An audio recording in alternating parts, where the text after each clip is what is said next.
You call yourself running away now? I'm sorry. You're sorry? Do you know what could have happened to you? We're arguing. So you get in a car with a stranger. You think that's safer than being in the protection and privacy of your own home while your parents have a disagreement? That makes sense to you? Can I stay, please? Let me talk to mom right quick. Let me talk to mom. You just go upstairs real quick.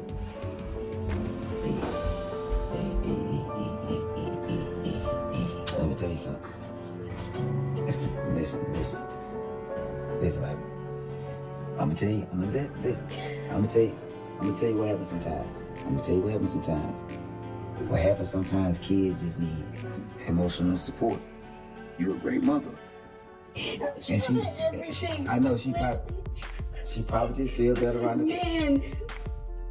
Let him just stay in the house so she can have that stability, but Wayne is pulling us apart as a family, dealing with his alcoholism. I've tried. I've prayed about it. I've been patient with him. I've told him to go to rehab. I'm still there with him. I'm splitting bills down the middle with him. I'm there with him, and he does not care about none of it.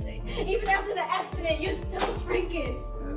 Listen. Like the things he said to me tonight, Wayne, I'm telling you, like, there could have never been a moment where he loved me or us as a family, and for her to feel more comfortable in somebody else's house, I feel like a failure as a mother.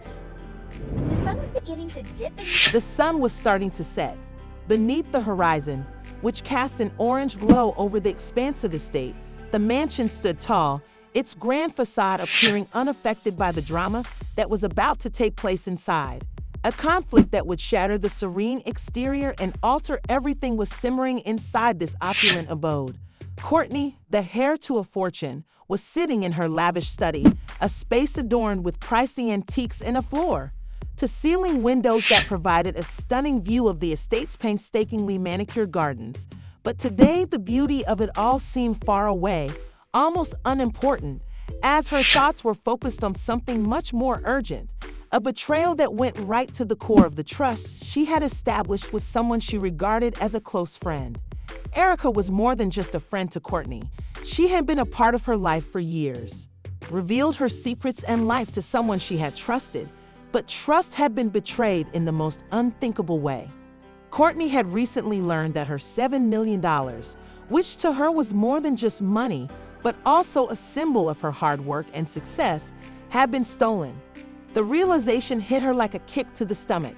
The luxury of the mansion and the wealth all around her were insignificant in comparison to the betrayal she felt from Erica, whom Courtney had. The person who stole from her was welcomed into her home and into her inner circle. Courtney got up from her chair, the situation weighing hard on her shoulders, and she could feel her heartbeat.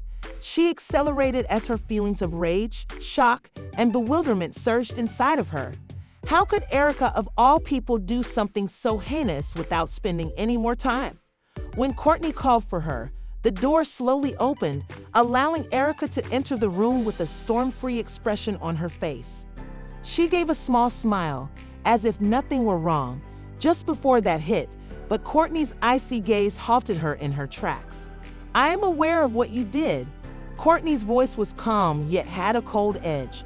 "I don't know what you're talking about, Courtney." Erica responded in an unconvincing voice, her smile flashing briefly before she hastily covered it up with a nonchalant approach. Without hesitation, Courtney approached her financial staff, tracked down the transaction, and found the evidence.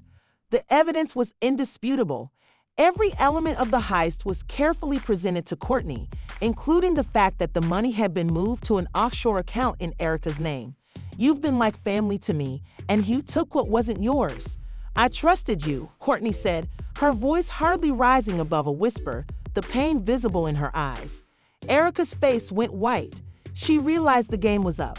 She opened her lips to say something, but Courtney's finality was palpable. "I want you to leave," she said, knowing deep down that there was no turning back. Courtney stated in a hard, unyielding tone, "Now, Erica, leave my house." Erica looked from Courtney to the door, her face displaying a mixture of surprise and incredulity. Courtney's eyes narrowed, and she said, "Please, I didn't mean for things to go this far. I was desperate. Desperation is no excuse for betrayal. You've taken enough from me already." The room fell silent.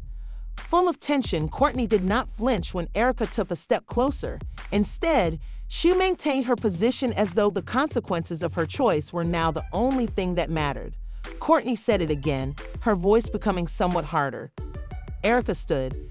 Even though her head was still swimming with reasons and explanations, she knew in her heart that this was the end of their friendship and everything they had together. She turned away, her heart sinking, and moved for the door. As the door closed behind her, the sound of her footsteps reverberated in the large corridor, each one serving as a reminder of the trust she had betrayed. The mansion appeared more desolate and quiet, as if something priceless had been lost. Even though the money was significant, it was just a portion of what was lost. What hurt most was the betrayal of someone she had once considered a friend. Courtney stood in the middle of the room, her heart heavy, but determined that she had made the correct choice. The hardest lesson she had learned was that trust is earned, not given, and once it's broken, it's gone forever. As the evening light faded, Courtney stood tall, ready to move forward, knowing that no amount of wealth or luxury could ever replace the peace of mind she felt in reclaiming her life free from the poison of deceit. She sat in the courtroom, her eyes fixed on Kountry, weighing every time he attempted to minimize the seriousness of the situation. As the day stretched into weeks and the case continued, media outlets flocked to the courthouse to live stream every moment, and the world watched Wayne's once untouchable social media accounts. Every word he spoke made her even more angry, and the silent rage behind her composed exterior was clear. This was her daughter, and no one, no matter how well-known or powerful, had the right to destroy her. As more and more people questioned his role in all of this, Empire began to show signs of weakness. This is the sign for the hashtag number. After what seemed like an eternity, the jury deliberated, and when the verdict was announced, it was evident that the tide had turned. Those who had previously supported Kountry Wayne now found themselves on the side of the Pinkett family, supporting the idea that there had to be consequences for spreading false rumors. Justice for Amara began trending, and the court mandated that he apologize in public, but that wasn't the end of it. Although essential, the money Erica received as part of the settlement would never be enough to repair the harm caused by Wayne's careless conduct. Although an apology was given, it felt hollow. Wayne apologized to Amara and her family while reading from a script while standing in front of cameras with a false smile on his face. He said he never intended to hurt anyone, that he was only kidding, and that he took full responsibility for his actions. Accountability for his remarks. But the harm had already been done. Although the court battle had ended, Erica knew that this was only the start of a larger conversation about accountability because the video was forever linked to his name and to the Pinkett for Erica. The case wasn't about money or even an apology. Rather, it was about sending a message that she had fought for her daughter's name, for her dignity, and for justice.